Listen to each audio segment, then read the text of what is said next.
Sa araw na ito ng mga kaluluwa, ating ginugunita ang mga mahal sa buhay na pumanaw na, mga magulang, kaibigan at mga minamahal na minsang nagbigay ng ngiti at saya sa ating mga araw.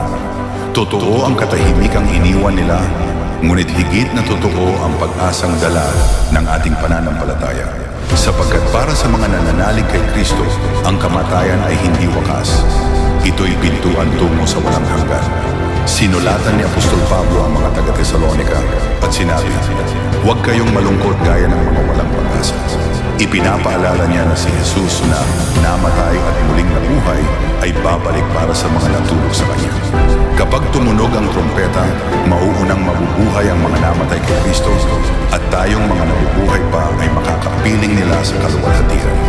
Ito ang ating aliw na hindi nakakalimot ang Diyos maging sa mga kaluluwang nasa piling niya.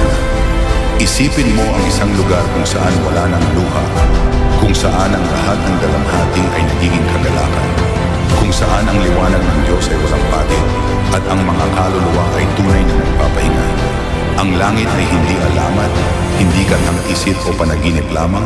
Ito ay isang pangako, pinagtibay ng pagkabuhay na muli ni Kristo.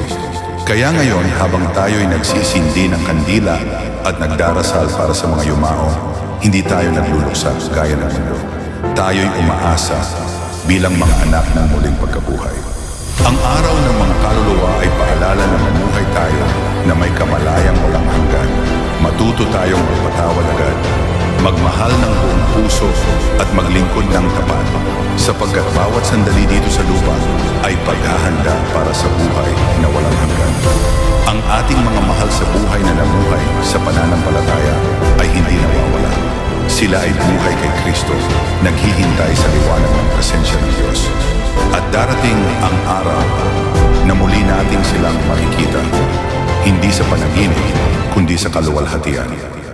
Panginoon, salamat po sa kaloob ng buhay at higit pa sa kaloob ng walang hanggan.